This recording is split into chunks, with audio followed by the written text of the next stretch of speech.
And this morning, several Hoosiers, as you know, are talking about going for gold in Tokyo today. That includes former Purdue Boilermaker, who is now competing in track and field. Karen is live this morning talking more about that story. And Karen, although he is a Hoosier, he's representing his home country of Nigeria, right?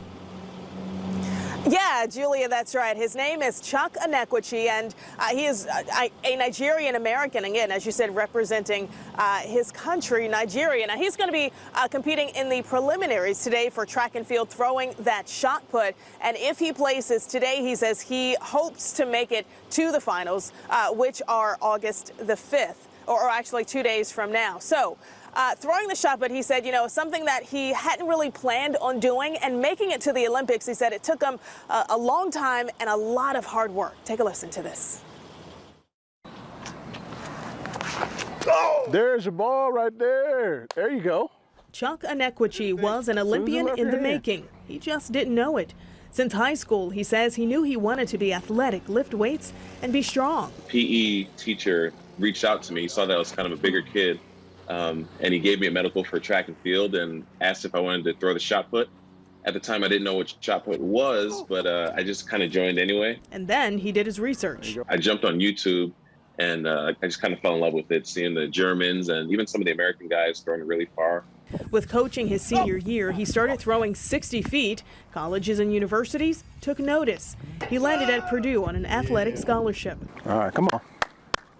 He is very strong, and he is very explosive. Then he met Jermaine Jones, who became his coach. He's got a lot of natural ability and natural athletic ability. So, and he's very, very coordinated for a big guy, very coordinated. Enekwechi had big goals, make it to the Olympics. He was the Nigerian national champion in 2016. He made the finals in the 2019 World Athletic Championship. I missed the Rio Games by 5 centimeters. So I knew, like my friend says, don't get mad, get better. I knew I was going to be in Tokyo. So he started training harder, a 500-plus pound bench press or 800-pound squats. He also practices about 6 hours a day doing track and field. The funny thing is, it's fun for me in a weird way, and coaches witness this. When a workout is really hard, I tend to smile. And his diet? I'm kind of a weird type where I never get bored of food. So don't be surprised if I eat rice and beef 15 times in a week and think nothing of it. But he is thinking of medaling in Tokyo. August 3rd are prelims. The finals are August 5th. COVID protocols for athletes has him concerned. Japan, I'm going to be at a training camp until just before I compete. So unfortunately, that means more chances of getting an infection, or, you know, more chances of catching it, spreading it in that 12 or so days leading up to the comp.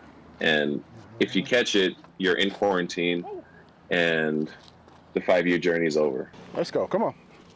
Jones says he'll be coaching him long distance using the WhatsApp platform. If he medals, I'd probably do a backflip. I don't know. I just, you know, the excitement would be through the roof. For Chuk, it's a moment he's been waiting for. World champs and the Olympics were always looming over my head. That kind of thing will pull you out of bed. There you go. All right. There you go. Good ball. And Chuk is a volunteer coach now working with throwers at Purdue, and you can watch him later this morning at 7:40 a.m. Back to you. All right. Thanks so much. Great. And wishing him well, of course. Yeah, that is great. I love that, by the way. He's not bored of food, and that's good.